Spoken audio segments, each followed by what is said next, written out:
So my name's Mandy Toes. I work for the Millfields Trust. I will hold my hand up now and confess that I really am not keen on Zoom meetings.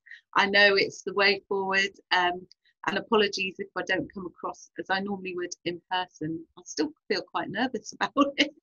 But however, we are adapting to the changing landscape, and it is what it is. We need to continue and just get on with things. So who are we? We are the Millfields Trust, and we were established in 1999, a trading social enterprise.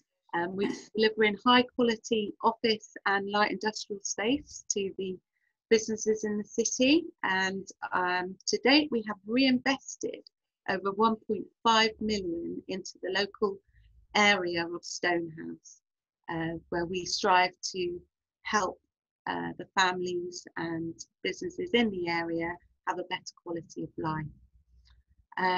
Sadie and I, Sadie is in the meeting, you can't see her. However, Sadie and I job share, and we are the business development managers for the Millfields Trust. We are really lucky to host this event with the Social Enterprise Mark, one of our tenants as well. And we're delighted to be involved in the Plymouth Social Enterprise Network Festival. We have been for a number of years now, and it's just so good for the city. So if you don't know already, Sophie from the Social Enterprise Mark, they're an international social enterprise body, accreditation body, providing clear standards for the social enterprise sector and defining what it means to be a social enterprise. This includes recognising and building capabilities of social enterprises as being competitive, sustainable businesses and dedicated to maximising social impact. We are ourselves a proud social enterprise mark holder.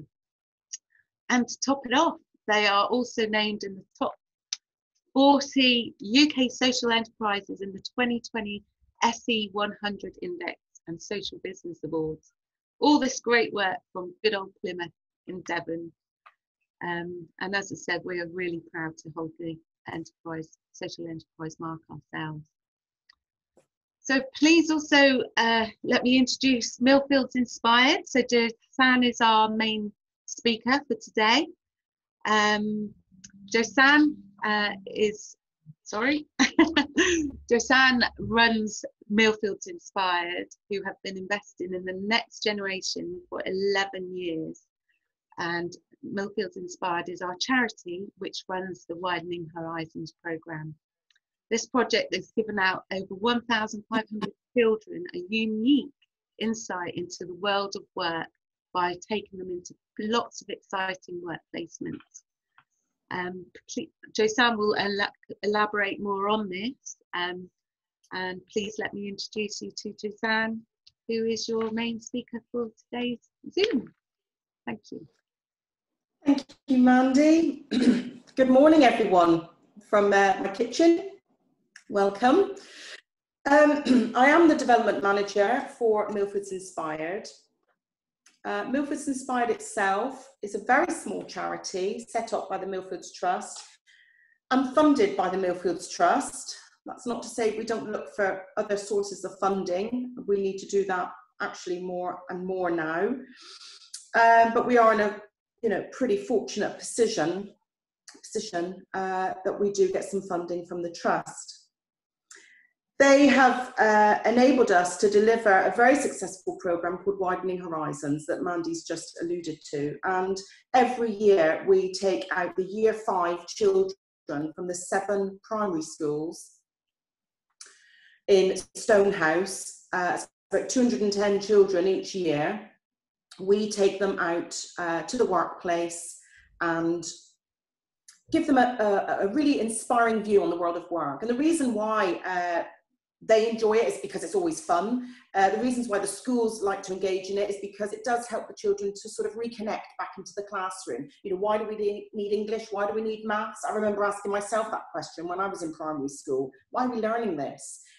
And it's a real sort of connector for them to really realise what you know, what the learning is all about and why you might need it when you're older. And also a lot of the Stonehouse is a real area of two halves, I believe.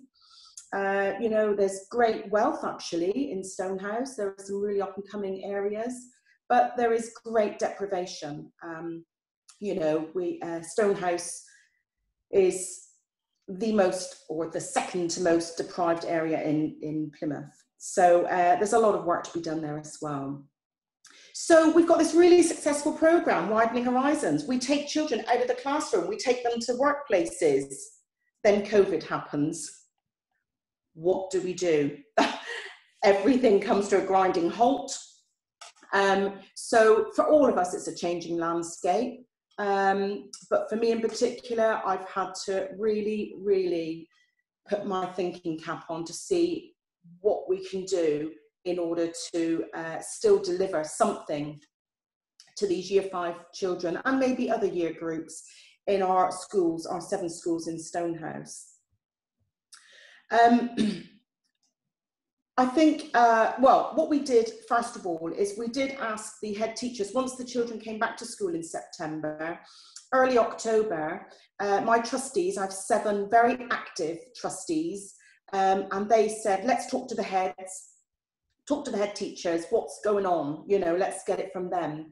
And 6 out of the 7 heads came to our Zoom meeting, and it's probably the most insightful, informative meetings we've ever held with the head teachers.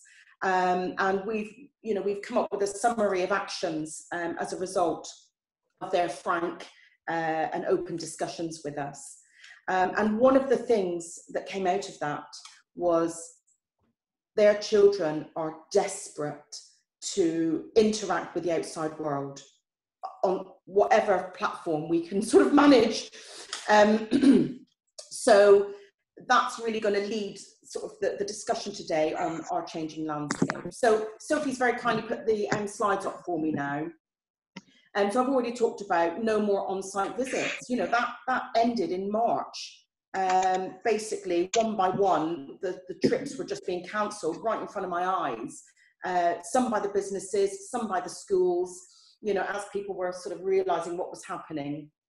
And obviously there's no real sight now of those coming on stream anytime soon. No more community activities. Every year on the 6th of June, we operate World Oceans Day. We invite all the year 5 children and their families to come to the water's edge up at Firestone Bay, which is in Stonehouse, up at Devil's Point. So we've got no community, no interaction with their families. And that's a way in which we try to really engage maybe other activities that we would like to develop as part of the charities work. So what can we do for the year 5 children who, the heads have told us, desperately need this outside interaction? At the moment, they're operating in their little bubbles. They're going to school, they're in their class bubbles, they eat their lunch in their bubbles, they have their playtime in their bubbles. The bubbles are keeping them safe, but they really are lacking outside interaction. And some of the schools have already told us that some of these children their regression is 2 to 3 years worth of fallback. So, you know, they're in trouble. So I was desperately looking for some short-term fixes. What can I do quickly so that these children can still know about Widening Horizons and have some sort of interaction with it? And then I need to think about some long-term, long-lasting changes. What can we do? Because nobody really knows when this is going to end, and it doesn't lessen the fact that these children need this outside intervention. They would have been all over the place by now. They would have been in amongst their community. They would have been to the box. They would have been to the National Marine Aquarium. You know, they would have done all sorts of things. So we need some long-term, long-lasting change. And I believe, like most things in business, I do believe that collaboration is key to all of this. Our Widening Horizons programme already has been so successful because of the business partners that we work with. So collaboration, I do believe, is key. So just before we go to the next slide, Sophie, I've just really, on the short-term fixes, I just thought, what can I do that sort of pulls in World Oceans Day, pulls in Widening Horizons, pulls in some sort of community element, and also what can I do to get these children sort of outdoors a little bit in their own time? And really what I want is at the end of this year, this academic year, I want the children to be able to celebrate some sort of success. And I haven't put it on my slides, but one of the things we do every year is we have a graduation ceremony where the children come, they all sit in the same room, all 210 children, all at the same time. We invite the parents, everybody's there, VIP guests, all our business partners, and we celebrate their success, the fact that they've been outdoors, they've learned about all these different jobs. And it's a wonderful, wonderful thing. So I thought if I could get something together to still enable that graduation to happen, whether it's virtual or whatever format, I'll make it happen. So Sophie, if we can go on to the next slide. I was just surfing the net, and I saw something that caught my eye, and it was 15 things to do with, it was to do with teenagers, I think. And I thought, 15 things to do in year 5. That sort of captures the essence of what I'm trying to do here. And then I started sort of making the list, really. What can we do to enable these children to still have this really valuable programme? Some of the things on there are really, really simple. So I have colour-coded them because what I want to do is still the Widening Horizons programme. And I'm going to talk about the films in a minute, immersive films. But also Widening Horizons. I know we've got Catherine here from SDS. Catherine's already put her hand up and said, I'll zoom into the classroom and talk about careers in engineering and construction and, you know, STEM careers. And there are some really ready to go people, great people of Plymouth who want to zoom into the classroom and do some career talks with these youngsters. And we're hoping that maybe in January we can actually do some physical in-class talks as well, actually get people into the classroom, talk about their job. So there are some nice, simple already career type Widening Horizons activities that we can do. EE have already said, because they can't do it anymore, they'll zoom into the classroom, but they'll still send a nice packed lunch to them in their classroom to eat, because they normally feed them all breakfast when they go there. You know, there's some lovely, lovely things that are coming about already just by conversation. Our World Oceans Day, well, you know, I haven't formulated exactly what we're going to do yet, but that will come together very, very easily. I've already got this lovely man, John Hepburn, who works with us every year. He's thinking about showing them life under the keel. He's got this underwater camera. He's going to drop it down. He's going to get the crabs squabbling crabs over a bit of food that he's going to put there. I'm going to go into the classroom, hopefully, with all different types of seaweed. You know, we're going to look at, you know, what does happen under the water right here in Plymouth, you know, because a lot of these children, as we know, some of them don't ever get to the water's edge. So we're hoping to do still something that will enable that. We've had a very good programme in the past called Grow Stonehouse.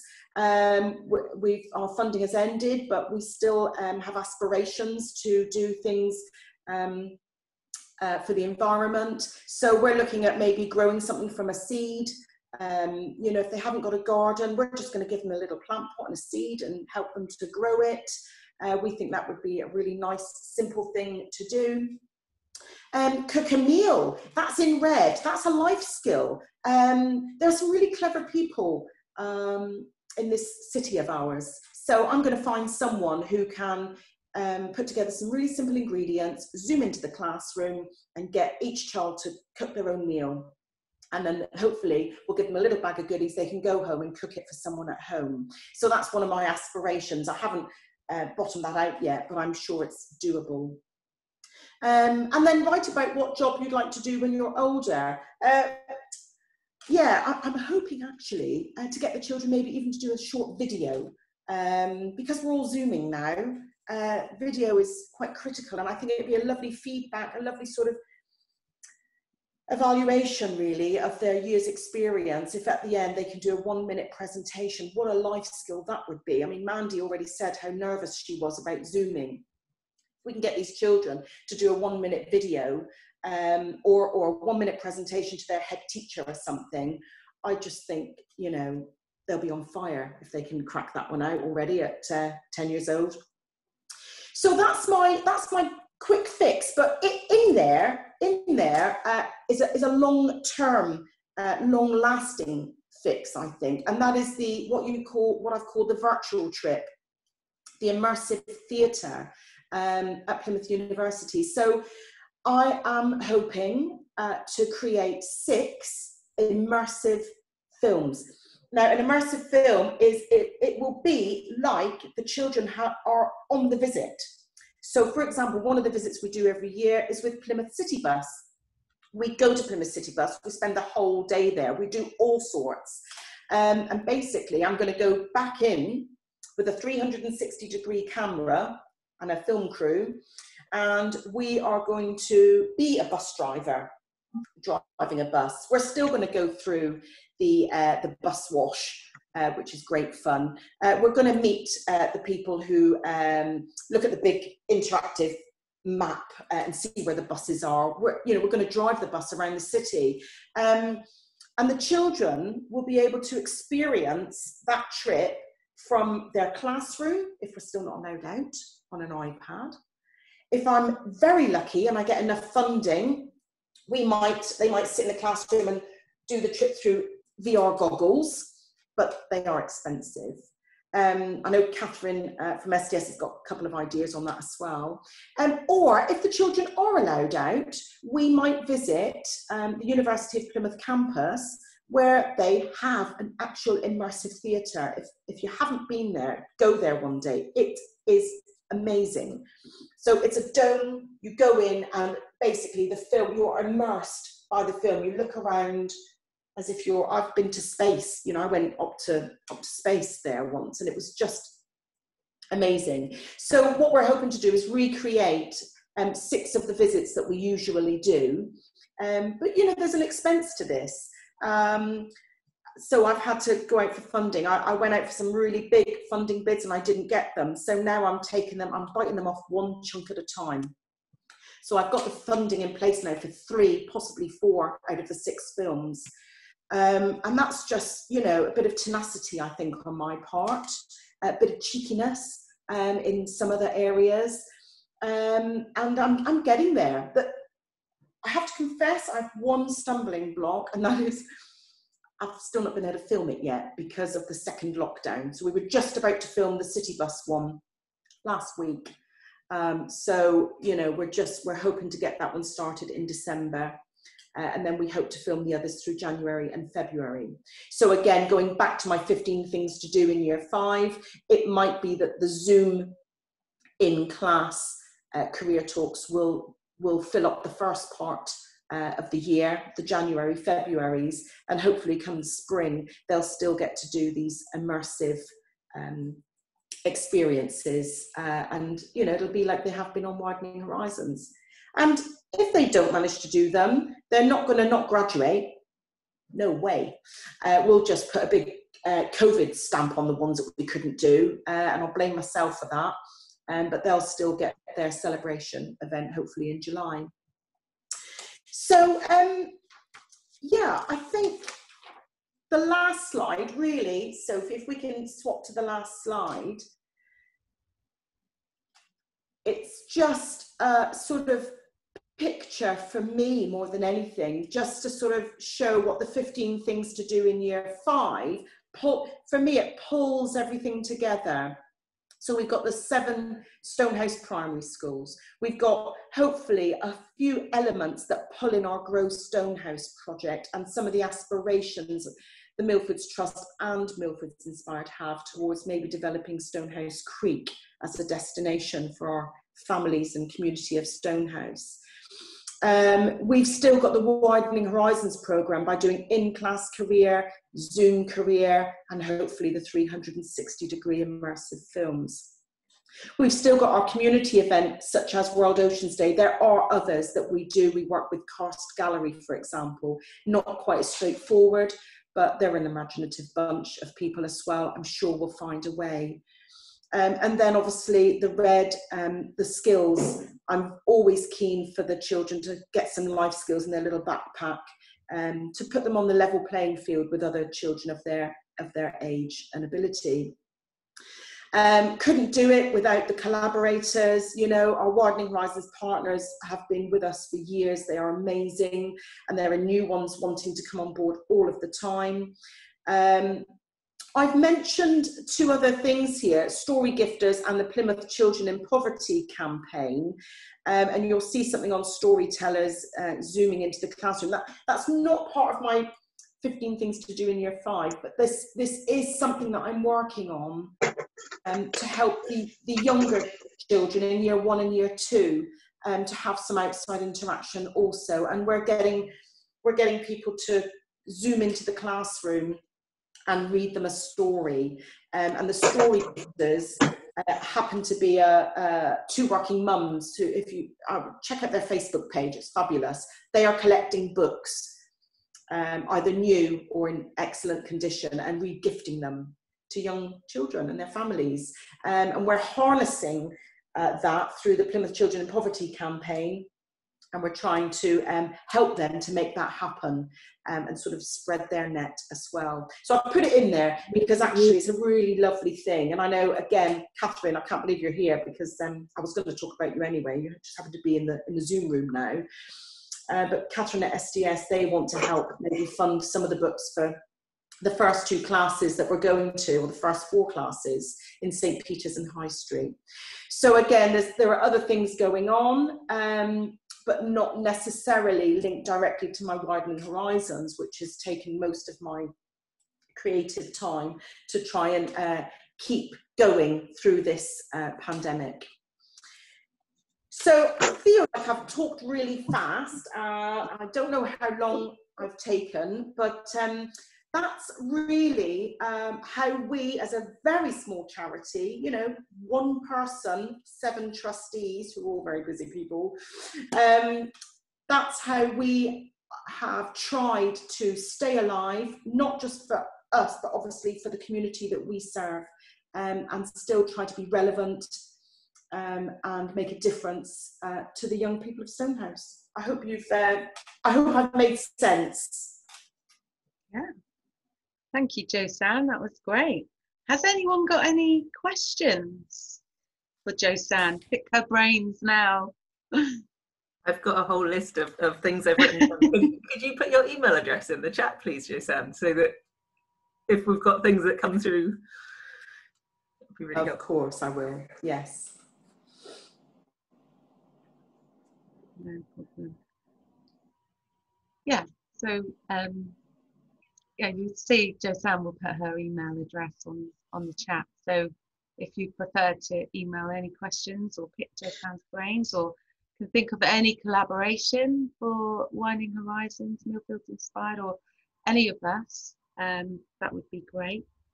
One thing that really piqued my interest was the immersive theatre films.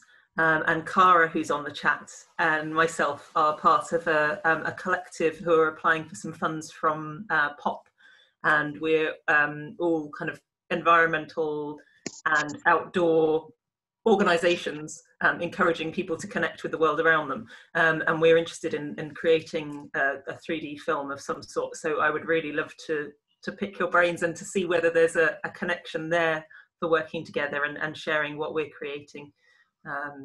And yeah, that would be fantastic. That's probably another conversation. Yeah, I would like that very much, Jenny. I'm learning a lot about 360-degree filming at the moment, and I'm getting more and more contacts as time goes on. So, you know, and it might just be that whatever you create could fit with my Grow Stonehouse project. So it could be something that we could use and deliver into the classroom as well. So I'm very keen to have that conversation. I also would love to take the opportunity to invite you all to have a look at the Moths to a Flame project that we're doing in Plymouth. So I'm part of Art and Energy, and we've created an free augmented reality colouring sheet that would be perfect for taking into schools. It was kind of our next step, and as you found, we were thinking about approaching schools, and then everything locked back down again. You're obviously already in the schools, so that would be a really helpful conversation to have. And we've also got an activity pack all to do with thinking about the way that we interact with our energy systems. And it's just so easy to not realise that, you know, every time you turn on a switch a light on, plug a mobile phone in, whatever, we take that for granted. And I know that Cara has been putting together another pack, which we're having a meeting in the next couple of days to talk about how we can work together. So that could all fit in really nicely. And the other thing I wanted to say was, had you thought about contacting, do you know Jane Ford at the waste energy plant in Devonport? Because I don't know whether they've already got a 360 video, but it's an amazing facility. She's a really engaging speaker and communicator, and again, in a way, as a different sort of industry in Plymouth. Them and also Plymouth Energy Community, for talking to them about their solar arrays, and the work that they do could be really interesting and kind of socially engaging, as well as that careers conversation too. I'm going to shut up at this point and let somebody else have a chat. But that's fabulous, Jenny. Thank you so much. I think you and I can talk offline anyway. I think we'll have a lot in common. Great. Thank you. Thank you, Jenny. Actually, Jo, I've got probably more of a statement than a question, but I suppose because you're, you know, looking at different ways of doing things now, and online and through 3D and things like that, I suppose you can open it up to a wider range of careers. So maybe somebody that was, you know, somebody that's in a sort of sole proprietor profession, for example, you know, whether that's a therapist or you know, whatever. I suppose you could open it up to that, because I suppose traditionally you've gone into like large workplaces, and now you could maybe open that up to sort of smaller workplaces, people that maybe don't have premises, or if they do, it's very, very small, couldn't house with 30 children. You are so right, Sadie. You are so right. And I should have alluded to that, actually. So I'm glad you've said that, because yeah, I think with our in classroom career talks, you know, that is just, we've still got 9 classes every year where we would like to zoom into. So it's a lot of people that we'd like to interact with. And it's a great opportunity for people who want to give something back, but a lot of the time don't have the premises. Like you say, can't take 30 kids in. They've got nowhere to put them, and you can't always see what they're doing anyway in an effective way. So yeah, I think, you know, it is the land of opportunity at the moment. Absolutely. And I'm busy pulling my program together at the moment, you know, from January through to July. And there will be lots of opportunities for people who maybe could not have engaged with Widening Horizons before. So yeah, I mean, I haven't cast my net out yet, and already people are, you know, coming forward. So it's a very, very exciting time. It really is. And for the 360-degree films, it's also an opportunity for example, one of our trustees is Andy Botterill, who owns Drew & Co., who are electrical and mechanical engineers. He is one of the most giving human beings on the planet, but has never been able to do a Widening Horizons program because his men work in other people's plant operations. So now he's, you know, he said, I'll fund my own film, Josanne. You know, I want to be able to show people about electrical and mechanical engineering. And he, you know, we still can't get in, unfortunately. He works with companies like BD, massive organisations. Imagine getting behind their closed doors and having a little look around. It's going to be amazing. So it is the absolute land of opportunity for big, for small, and for people in the middle. Yeah, it's just got to be harnessed in the right way. Josanne, I just want to say hi as well. I know Jenny just mentioned me a moment ago. Thanks for that, Jenny. I'm working with South Dartmoor Community Energy, and we are also, we were running a programme where we were going into schools and talking about the climate emergency and getting children engaged with activities and become aware of things that they can do at home to reduce their carbon footprint. So myself and my colleague Teresa have been redesigning our project and see how we can bring this back into schools, because obviously it stopped in March and hasn't restarted. One of the things we're doing is creating a video to introduce our new project, and an activity pack, which Jenny mentioned a moment ago as well. And I think there's definitely an overlap there with what you're doing as well, which is really nice. And some of the things we're doing is going to local suppliers of food, of transport, of energy, that people can engage with in the community to reduce their impact on the environment. And there's a connection there with industries, and for children to understand that the work that they engage in can be beneficial to the environment as well.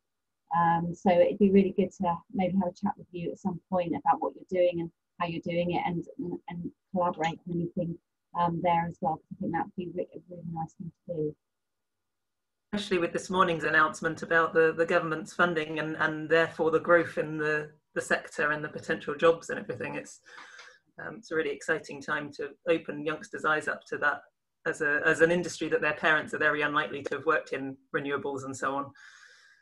Yeah, it is, and I've got something that I would very much like to talk to you offline about, which fits in very, very well with the sort of green and blue industries of the future. And so, one of my bigger long-term projects that I don't want to talk about here. So Jenny and Cara, let's definitely talk offline. Yeah, I think we've got some real key connectors between us. Josanne, can I ask a question about the kind of logistics of going into the schools with using Zoom and so on? Have you found that there are particular schools that prefer particular, so I know Zoom had a bad reputation at one point, whether you're finding Zoom is the way forward, or whether there are other providers? They do vary across all the schools. So St. Peter's didn't want to Zoom. They thought it was unsafe, but they were Zooming at the time with the University of Plymouth architecture students. That's a little project that we've been doing at the moment. I didn't mention it today, but it's a quick, short-term fix, a very exciting project that the early childhood studies and architecture students at the uni are delivering into the year 5 and year 6 classes of St. Peter's and High Street. High Street were very happy with Zoom. St. Peter's weren't. They said, oh, we want to use Google Meet. But in the end, everybody used Zoom. And the University of Plymouth have an account, and if it's all done through the account, and there are safeguarding policies in place at the uni, so the students have to sign up to that, so they know, they have to be dressed appropriately, they have to use appropriate language. There are all these sort of safeguarding things, and that's been sent to the teachers in advance. So they've got those sort of safety, security issues already covered, if you like. The students can't use their own email addresses, and we don't use the children's email addresses, even if they have them. Not all year 5 or year 6 students have email addresses, but it is becoming more common that they do, but they're not given out by the schools. That's where they get nervous. I know from my son's at home at the moment. He's on a 14-day isolation, his second one now from a burst bubble. They use Microsoft Teams, that's secondary school. I haven't come across Teams in primary school yet. They all seem to have different platforms that they're using, but they are using them. I think if I came up with an exciting interaction for the children and they couldn't decide on a platform, I would have to go to the head teachers and say, well, we can't interact with you. You have to find us a way in. I haven't had to do that. They're all making it happen. I guess that's where the films, if it's a ready-made film, so it's not live, that has the advantage that it's kind of edited and safe, but it doesn't have the interaction element in the same way. That's right. That's why we need a combination of it, really. I don't want them all to be immersive films, although the immersive films will have an interactive element to them. I didn't mention that earlier, but we hope to make 2 stops in amongst the immersive films where we stop and we do an activity that helps the children still link back to the curriculum in English and maths. So don't know what those activities will be yet, because we're in the middle of, you know, designing that to do with who we meet during the film. But, you know, at City Bus, we might, for the maths, we might get them to do a little timetable for the bus route. You've got to use a little bit of maths, a little bit of time, you know, and we'll do the same for the English as well. So even the immersive film, and if they've got the goggles on, they can actually, you know, make decisions using their hands or nod or shake their head, you know, they can do all sorts. But in the immersive theatre, those choices can't be made. We have to sort of stop the film, do an activity, start the film again. But I think it's really important, because I also think, you know, we've all been there where we're watching a film, doesn't matter how exciting it is, sometimes you can zone out quite quickly, and 10-year-olds are famous for it, aren't they? So we've got to make sure it's interactive, and I think that the Zoom in the classrooms will be brilliant. We'll have a little script so that they feel the same each time, but obviously it'd be exciting because you don't know what this person will be. I keep thinking it'd be like Mr. Ben all over again, but I don't know if everybody understands Mr. Ben. I'm sure my age. And also Zoom's a life skill now, isn't it? Zoom is a life skill. Zoom's now. what, Mandy? A life skill now. Yeah. You know, it wasn't necessarily something that was even in their vocabulary before March, you know, with no disrespect to anyone. Absolutely. You know, we're all learning due to these unfortunate circumstances. Oh, that's been really useful. Any more questions for Josanne? No? Well, I'm sure Josanne will put her email details in the chat. Yeah. Thank you, Josanne. You've really proved that you've changed with the. You're welcome. And I wish my children have the great opportunities that you're offering. All the schools in Stonehouse. I just think it's brilliant, and they're very lucky people. Great. Well, for those of you who don't know, if you're not a member of the Plymouth Social Enterprise Network, they have an offer on at the moment for all participants, and all you need to do is just go to their website for an offer code to have discounted membership. It's really worth it. It's a good networking opportunity now more than ever to connect you up with other like-minded social enterprises, and there's so much going on in the city as well, that we should all be so proud of. And thank you for joining us. We normally host this event in our conference rooms in the HQ building on Union Street, which is one of our premises. So it's very different, but at least we're warm and cozy, and we can put the kettle on now and get on with our day. If any of you would like to get in touch with ourselves, Millfields Trust, for business premises or using our conferencing facilities, we're still hiring them out following the social distancing guidelines, and also for the social enterprise mark, to find out more details on the accreditation that value gives, that mark and value gives. And please do follow us on social media, Millfields Trust, Social Enterprise Mark. We're on LinkedIn, Facebook and Instagram. I'm not sure about Social Enterprise Mark there. But yeah, please do keep in touch, and hopefully we'll see you at some more events at the City Enterprise Festival running this week. Thank you. Thanks, Mandy. Thanks, everyone. Thanks, Josanne. Bye. Thanks, Josanne. Bye.